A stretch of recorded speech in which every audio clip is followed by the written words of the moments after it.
Panginoon. Panalangin po natin na tunay tayo magtagumpay, na samahan ng Diyos na manamahal sa gabi ito. God will bless our worship, na tayo pong lahat ay sama-sama makapanalangin sa ating Diyos, manikluhod sa ating Diyos. Let's shout the name Jesus one time. Jesus! Aming Diyos, sinakita sa lahat.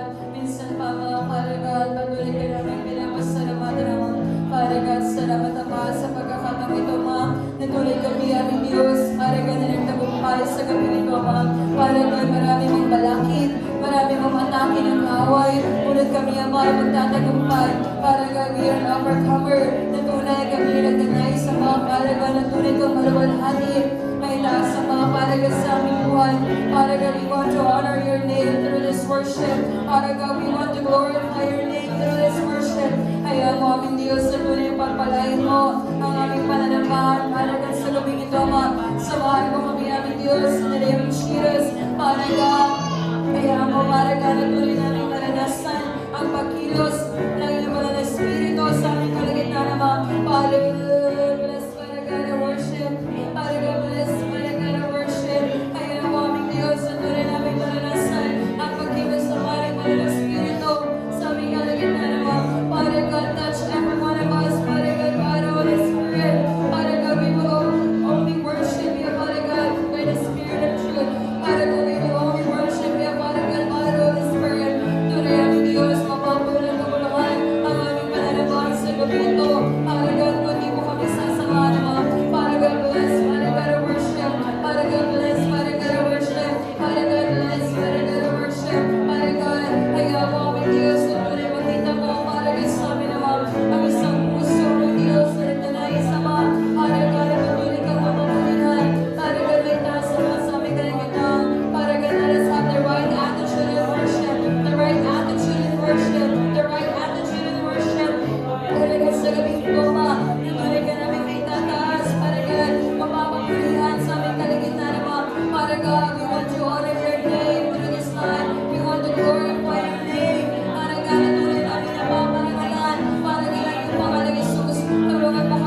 Isahin mo ang laman ng aming isipan. Bigkisin ang iyong pag-ibig, bigkisin ang iyong pagmamahal. Jesus, maghari ka sa aming buhay. Jesus, maghari ka sa aming buhay.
Diyos.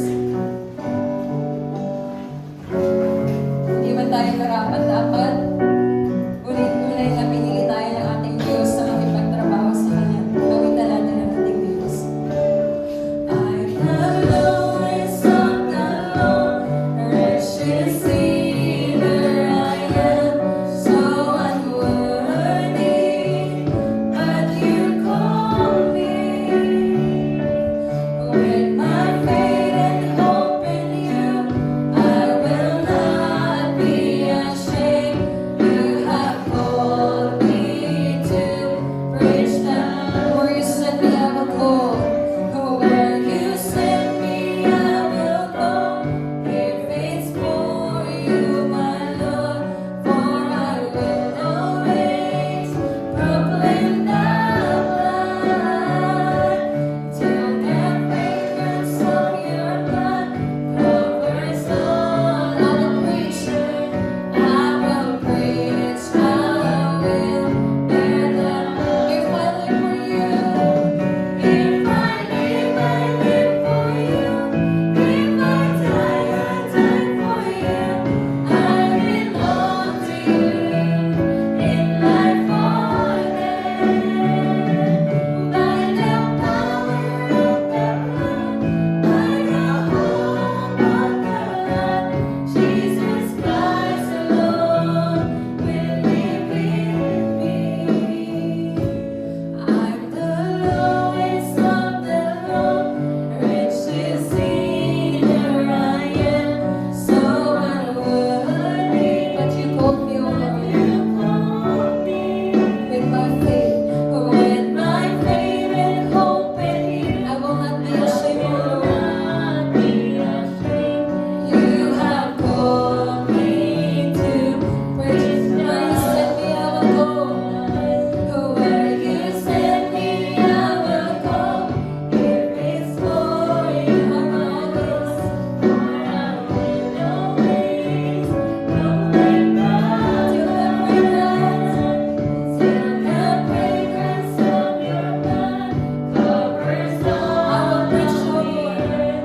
I will preach. I will preach the if I live for you. If I live for you. If I die, I die for you. I belong to you in life or death. By the power of the blood, by the hope of the Lord, Jesus Christ alone will live in me. If I live for you. If I die, I die for you. I belong to you in life or death. By the power of the blood, by the hope of the Lord, Jesus Christ alone will live in me. Hallelujah.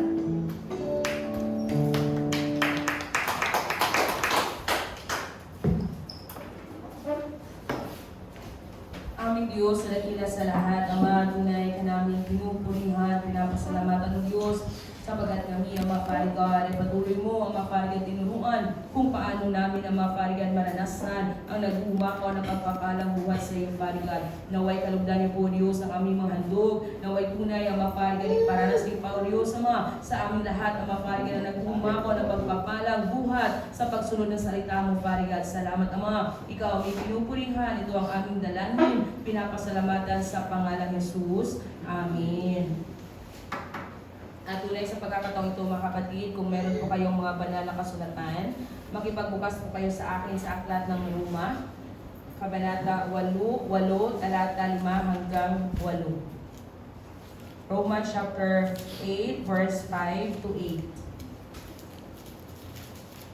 Amin po ba? Naroon na po ba tayong lahat? Nasa monitor din po yung ating main text sa mga wala pong Biblia. Mari po kayo magbasa sa pamamagitan ng ating monitor. Amin po ba? Amen. Sabay-sabay po natin basahin Ang mga namumuhay ayon sa hilig ng laman ay walang pinapahalagan kundi ang mga bagay na ukol sa laman. Ngunit ang mga namumuhay ayon sa Espiritu ay nagpapahalaga ng mga bagay na espiritual.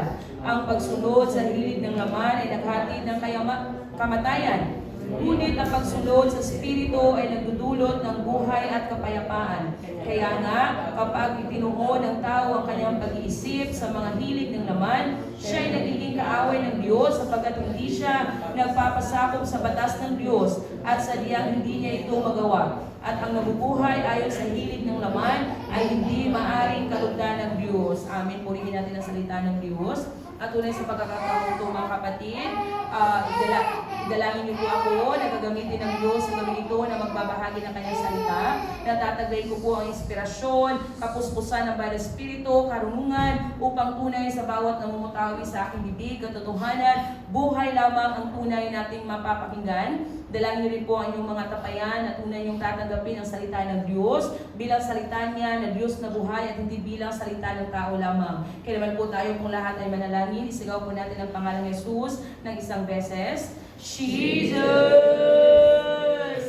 Ang aming Diyos, sa dakilan sa lahat ng mga tunay ka namin pinapasalamatan ng Diyos sa pinakamataas na oras ng aming buhay, Ama, na tunay namin muli mapapakinggan ang salita mo, Father God. Ang magbanal, tunay ako, Diyos, narito sa hirapan, Ama. Tunay ko po ang Father God, pinutulog sa iyo, Diyos. Ang aking gawain, Ama, Father God, sa gabi ito ang magbanal. Ang aking pagbabahagi ng salita mo, Ama. Na tunay na ako, Diyos, pangunahan niyo po ako, Panginoon. Tunay na walang isa niyo po ang aking bibig, Ama. Na tunay, O Diyos, ang bawat namumutawin ito ang magbanal ay buhay, katotohanan, at mga salita mo lamang ang magbanal. Tunay ko pinutulog sa iyo, Diyos, ang lahat ng aking mga kapatid na makikinig ngayon, na maging nasa online worship, Father God, na patuloy ng tatandayin at papakinggan ang salita mo, Diyos, Ama, tatanggapin bilang salita mo na may Diyos na buhay at hindi bilang salita ng tao lamang, Ama. Dalayan ko po, Diyos, ang pagsama mo sa amin, Ama, at tunay, O Diyos, ang milyong-milyong anghel sa langit, ang tunay po idako sa aming kalagitnaan. Salamat, O Diyos, ikaw aming pinupurihan, ito aming dalangin sa pangalang Jesus.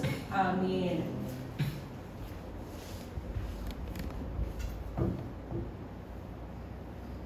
Magandang gabi po sa ating lahat. Magandang gabi, maging nasa online worship. Good evening, everyone. Good evening. Ayan po, tunay nga po, nagkagabi, nag-umpisa na po yung ating house visitation. Sinimulan po ito sa Taytay, sa aming bahay.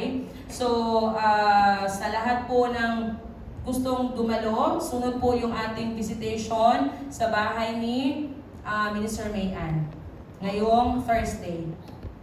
So, sa lahat po ng mga gustong dumalo, pumunta po kayo sa bahay ni Minister Mayan ngayong Thursday. Mag-start po tayo 7 to 8 p.m.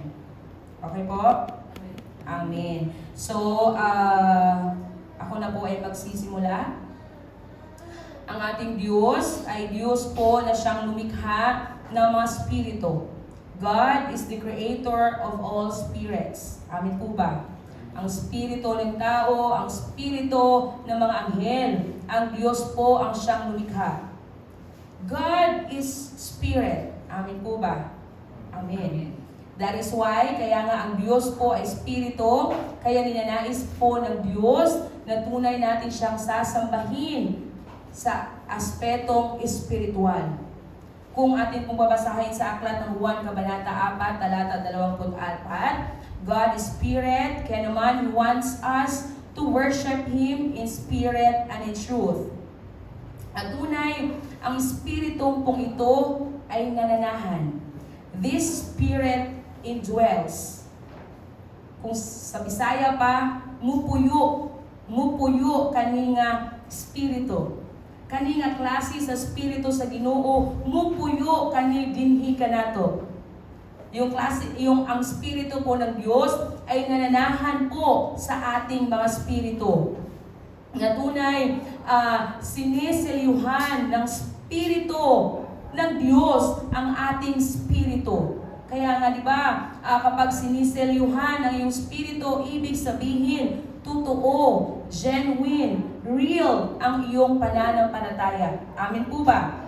Amen. Kaya nga naman, at tunay, kapag nananahan sa atin ang Espiritu ng Diyos, ibig sabihin kasama natin ang Diyos. Di ba nga sa aklat ng Mateo na papangalan ng Jesus, ang ating Panginoong Jesus, na Emmanuel, ang ibig sabihin kasama natin ang Diyos.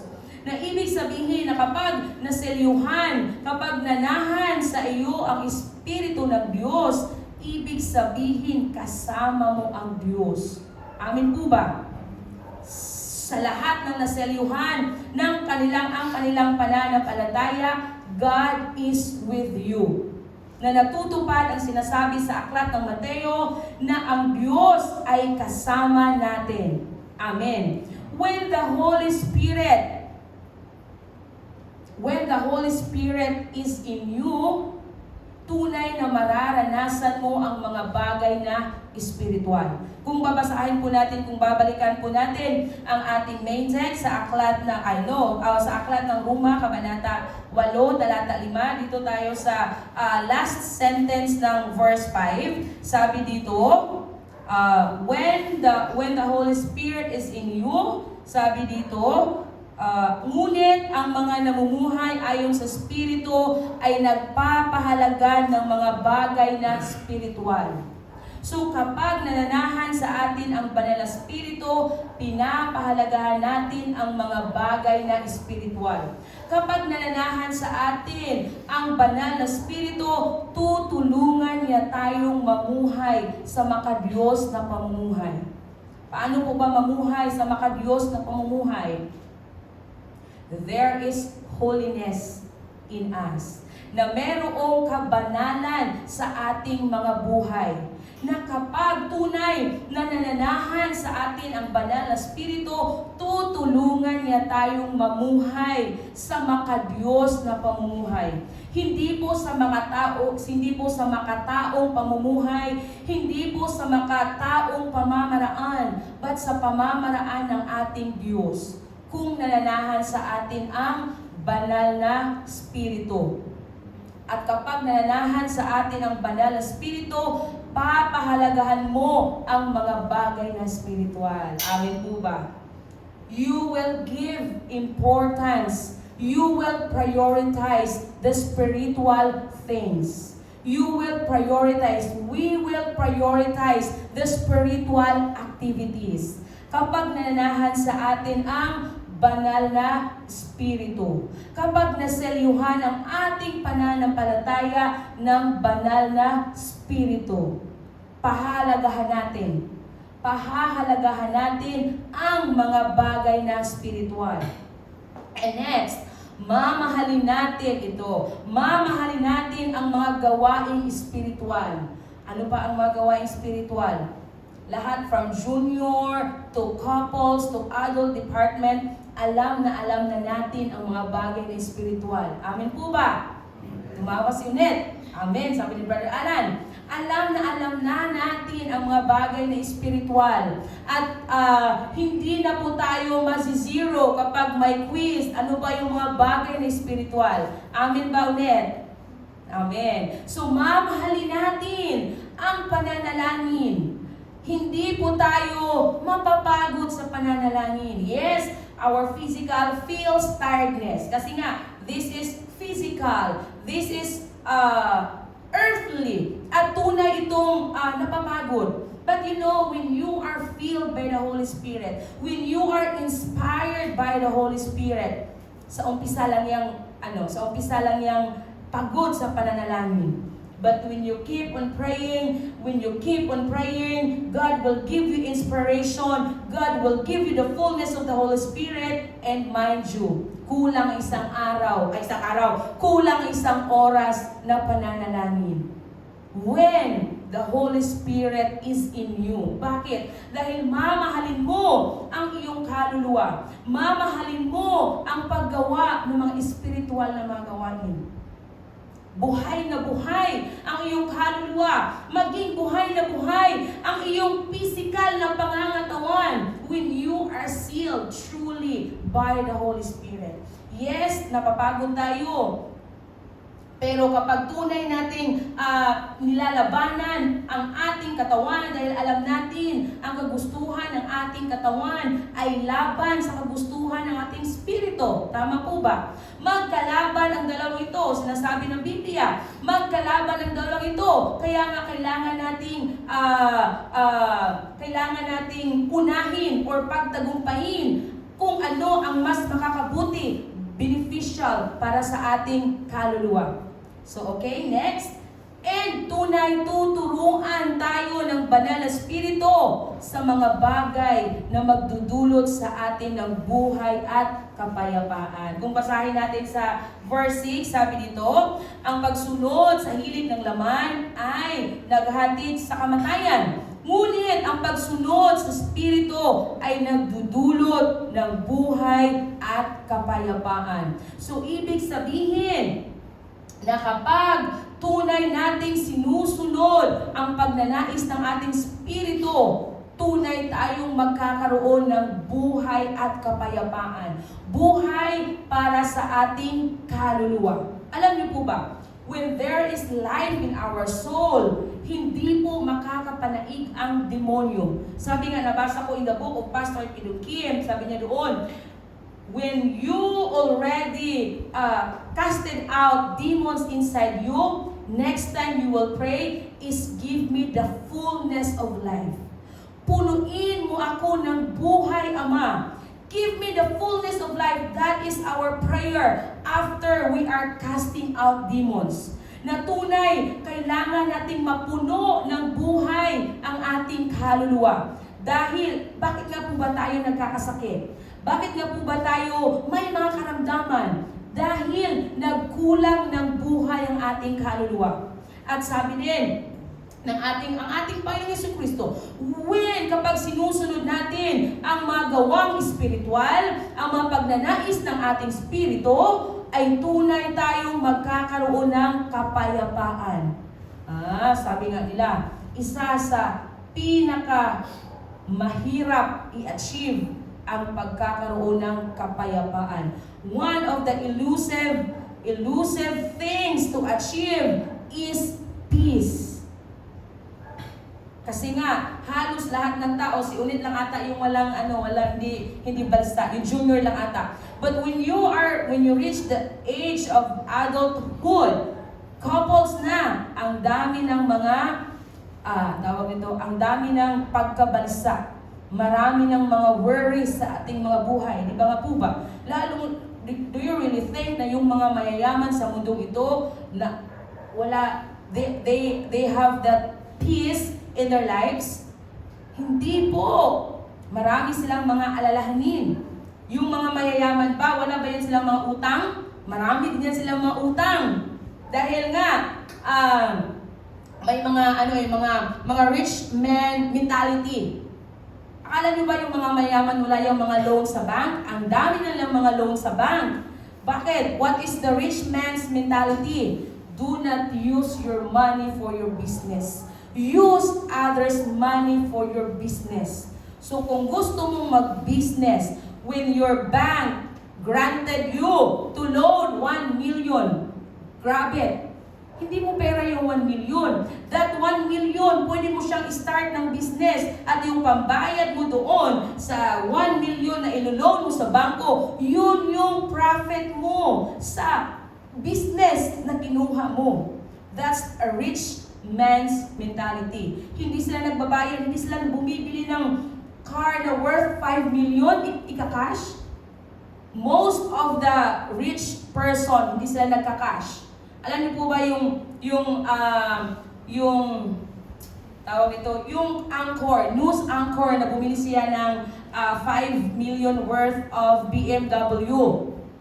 Ang galing na ang galing na explanation niya, why kinash niya, kasi nga kinukompute niya yung interest ng bank at malaki yung interest ng bank. Yun yung mentality niya, and it's good also. But for businessman's mind, no, mali yung kanyang computation.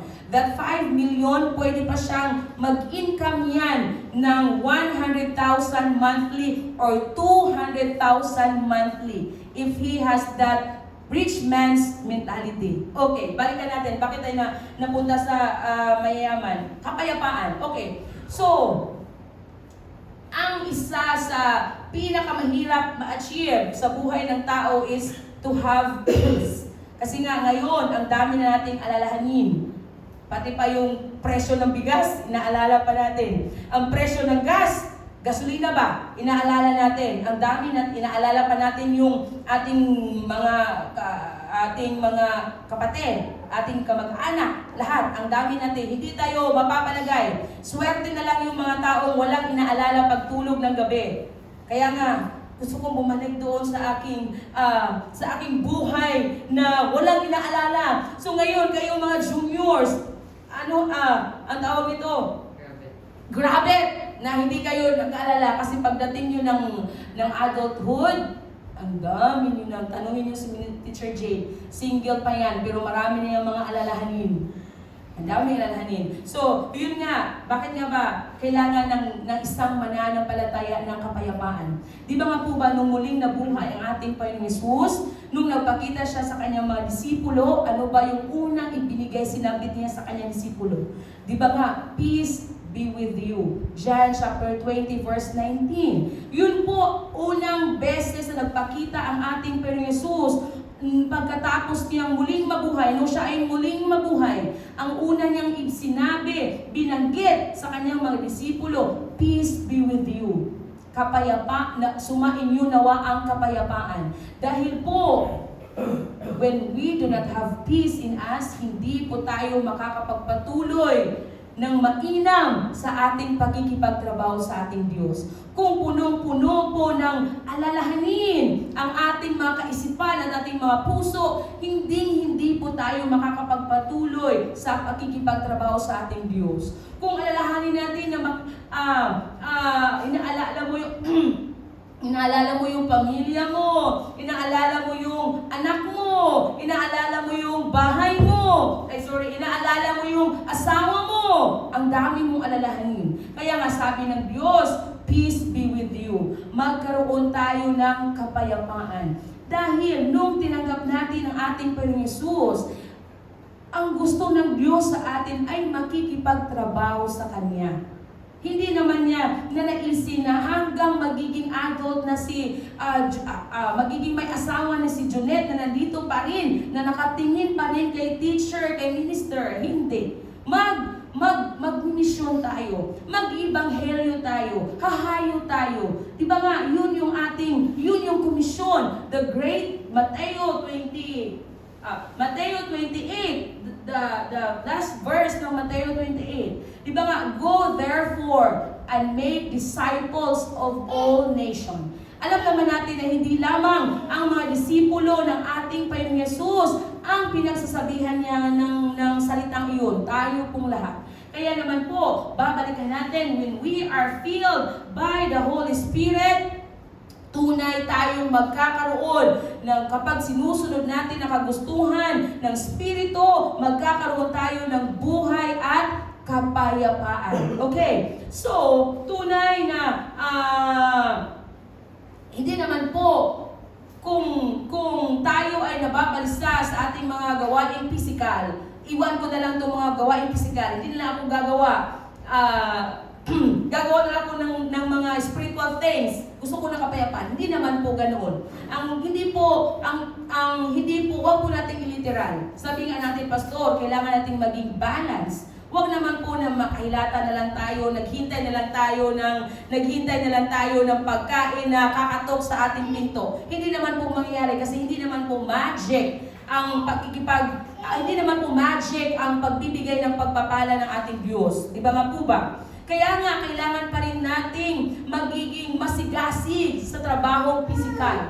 Pero, kailangan din nating dapat maunawaan, maintindihan kung ano ang gawain na siyang magdudulot ng buhay para sa ating kaluluwa. Sabi nga na huwag naman nating hayaan na sa paggawa, na sa pagiging masigasig natin sa buhay na ito, makakaligtaan na natin kung ano ang mas mainam at mabuti para sa ating kaluluwa. Amen po. Kasi Amen, Brother Alan. Lahat po na nakakalimutan na, sobrang busy sa ating mga physical na buhay, nakakalimutan na ang mga bagay na napakamainam at mabuti para sa ating kaluluwa. Tandaan po natin mga kapatid na kailangan nating unahin ang gawain ng Diyos. Okay? Kung babasahin natin dito sa verse 7,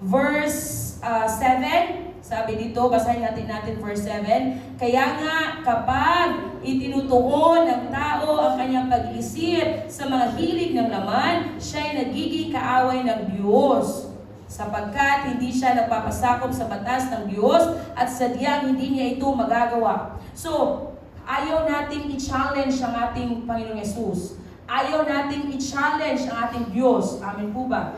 We cannot challenge God. Only sinabi lang niya na challenge me in this thing sa tithes and sa pagbibigay na ikapo. Pero sa ibang mga bagay, hindi na po niya hinayaan na i-challenge natin siya. Ayaw po natin, we don't want to challenge God. Right? Or you want to challenge God. Sige nga, magduelo tayo, Diyos. I-challenge kita. Di ba nga, hindi natin. We don't want to challenge God. Sinong gustong magipagbuno sa ating Diyos? Wala, di ba? Ayaw nating magiging kaaway ng Diyos. Amin po ba? Or gusto nating magiging kaaway ng Diyos? Paano ba tayo nagiging kaaway ng Diyos? Kung babalikan natin ang ating binabasa, sabi dito, kung tinutuon natin ang ating pag-iisip sa mga hilig ng ating laman. Kung pinupuntirya na lamang ng ating kaisipan para sa kapag tayo nagtatrabaho, nagiging busy para sa kagustuhan ng ating laman, nagiging kaaway tayo ng ating Diyos.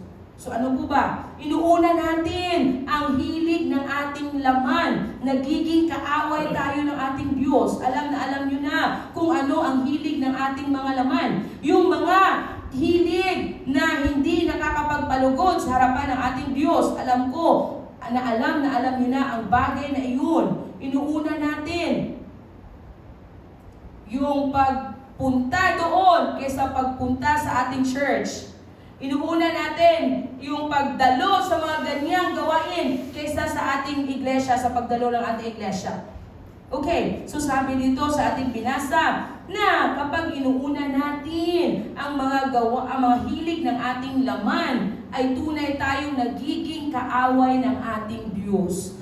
At ayaw nating maging kaaway ng ating Diyos. Amin po ba? Na kailangan nating pagtagumpayan ang hilig ng ating laman. Dahil kahit tayo na ay lider na ng iglesyang ito, mas lalo tayong inaatake ng hilig ng ating laman. Kaya kailangan nating pagtagumpayin ang ating spirito. We must always pray that our soul will obey the desires of our spirit. Dahil kung ang susundin ng ating kaluluwa, ang pagnanais na ng ating laman, talo na tayo, kapatid. Kaya nga, we must always seek, we must always pray that our soul, ang ating kaluluwa, ay susundin ang pagnanais ng ating spirito. Dahil ang pagnanais ng ating spirito ay mga espiritual na bagay na magdudulot sa atin ng buhay at kapayapaan. Amen po ba? Amen. Kaya nga naman mga kapatid, ang tunay nating pakanaisin na tatanggapin ang nag-uumapaw na pagpapalang buhat sa ating Diyos na nagmumula sa Espiritu ng Diyos. Paano nga po ba? Alam niyo po ba, nag-uumapaw, lubos-lubos, nag-uumapaw ang pagpapalang buhat sa Diyos. Pero wala tayong nararanasan. Bakit po ba? Dahil may takip, hindi natin binubuksan yung ating mga sisidlan. Para lang po yung, ang lakas ng ulan, ang lakas-lakas ng ulan, pero hindi napupuno yung timba mo. Bakit? Sarado. Tinakpan mo, buksan mo yung timba, at yung ulan, ang tubig na nagmumula sa ulan ay umaapaw pa. Kaya nga, we need to open our vessel to God. Okay, because the Holy Spirit will make you understand the will of Jesus Christ. Ang banal na Espiritu ang magpapaunawa sa iyo sa kalooban ng ating Diyos when your vessel is open. But when your vessel is closed, the Holy Spirit cannot work in you. Hindi. Gusto niyang makikipagtrabaho sa iyo. Gusto niyang makipagtipan sa iyo. Pero, close ka. Hindi po talaga siya makakapagtrabaho sa iyo. Kaya naman, how to open our vessel to God? Paano po ba mabubuksan yung aking sisidlan para sa Diyos, para sa banal na Espiritu? You need to humble down. Amen. Kailangan po natin magpakumbaba sa harapan ng ating Diyos. Kailangan nating tataglayin ang puso ng ating Panginoong Yesus para manunood, para kumilos ang banal na Espiritu sa ating kalagitnaan. Dahil kung mayroon pong arrogancy in us, meron pong pride in us, hindi po makakapagtrabaho sa atin ang banal na Espiritu. Hindi po siya, hindi kanya mapapangunahan. Hindi mo mararanasan yung totoong pagpapala na nagmumula sa banal na Espiritu. So, kaya nga, di ba, Jesus Christ is the perfect example of our faith. Perfect na example si Jesus Christ sa ating pananampalataya. There is humbleness in Jesus Christ. Kaya nga, tunay, kung ninanais natin na tunay, maranasan natin ang pagkilos ng banal na Espiritu sa ating kalagitnaan, let's humble down before Jesus Christ. Mahirap po bang magpakumbaba? Mahirap sa mga arrogant people. Mahirap. Pero tayo na mga mapagpakumbaba na, hindi po mahirap na makipagtrabaho sa ating Diyos. Kaya nga, tunay na hayaan natin ang banal na Espiritu ang siyang manguna sa atin. Okay? Sabi nga sa aklat ng Mateo ba yun? Or Juan? The spirit is willing but the body is weak.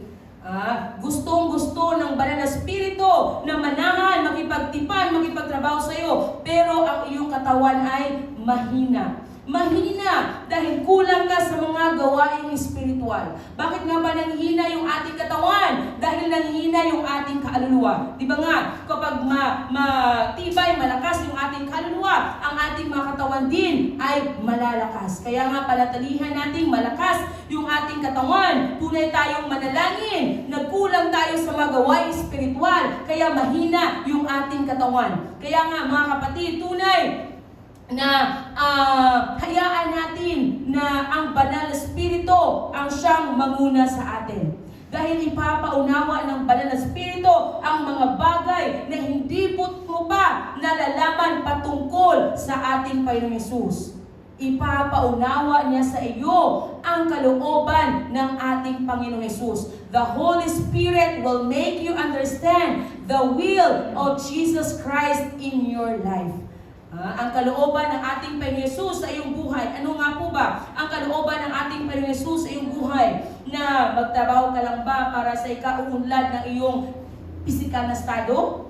Yun po ba? Tayo ng mga Kristiyano, yun po ba yung kalooban lang ng Diyos para sa ating buhay? Para sa pagpapalago ng ating pisikal na mga kalagayan? Di ba hindi? Alam natin, shock na si pastor kasi ang dami natin mga espiritual na gawain. May gawain pa tayo ng gabi, may gawain pa tayo ng madaling araw. So, nagbabasa tayo ng Biblia ng madaling araw, nagbabasa tayo ng Biblia ng gabi. So, ibig sabihin, master or tawag nito, alam na natin ang kalooban ng Diyos para sa ating buhay. Amen. Amen. Kaya nga mga kapatid, tunay na buksan natin yung ating puso para sa ating Diyos. Tunay na hayaan nating papangunahan tayo ng banal na Espiritu. At tunay naisin natin, natatagay natin ang puso ng ating Panginoon Jesucristo. Let's desire to have a heart like Jesus Christ, a humbled heart of a son, na tunay nating tataglayin upang kapag kung tayo ay we have that humbled heart, it is not difficult for us to live. Hindi tayo mahirap paunahan kung taglay natin ang kakumbabaang puso, kagaya ng puso ng ating Panginoong Yesus. Amen po ba? So hayaan natin kumilos ang Banal na Espiritu sa ating kalagitnaan. Hayaan natin siya ang manguna sa atin dahil alam natin, when the Holy Spirit works in us, lahat ng mga masaganang bagay ipagkakaloob sa iyo ng ating Diyos. Hindi po magic. Hindi magic. Lahat ng mga masaganang bagay ipagkakaloob sa atin ng ating Diyos. Yun po ang pangako ng Diyos sa atin. Hindi lamang para sa ating kaluluwa, hindi lamang para sa ating spirito na manahan doon sa kaharian ng langit, kundi maging sa ating mga pisikal na mga kalagayan sa mundong ito. Ipagkaloob ng Diyos ang masaganang pagpapala sa ating lahat. Amen. Kaya naman tunay tayong sumunod sa pagnanais ng Banal na Espiritu para sa ating buhay. Let's pray to have inspiration. When you always pray, pray, you will have inspiration na tunay mong napapakinggan ang tinig ng ating Diyos. When you are filled by the Holy Spirit, when you always speak in tongues, you will have a lot of inspiration. Amen po ba? Amen. Kaya naman doon lamang ako mga kapatid, hanggang doon lang po yung aking pagbabahagi ng salita ng Diyos sa gabi ito. At naway tunay tayong lahat ay naiintindihan natin ang trabaho ng Banal na Espiritu sa ating mga buhay. At naway tunay tayong lahat ay magnanais pa na tunay papangunahan tayo ng Banal na Espiritu. Amen po ba? Amen. Kaya naman, let's pray. Tayo pong lahat ay manalangin mga kapatid. Manalangin po tayo na tunay samahan tayo ng Banal na Espiritu sa bawat araw nating buhay. Manalangin po tayo na tunay tataglayin natin ang humble heart, ang pusong nagpapakumbaba before Jesus Christ. And idalangin natin na tunay buksan natin ang ating sisidlan para sa Banal na Espiritu upang tunay siyang malayang makapanahan sa atin, malaya siyang mapangunahan tayo at malaya siyang makipagtrabaho sa atin. Kaya naman mga kapatid, let's pray sa mga bagay na ito. Let's shout the name Jesus 3 times. Jesus!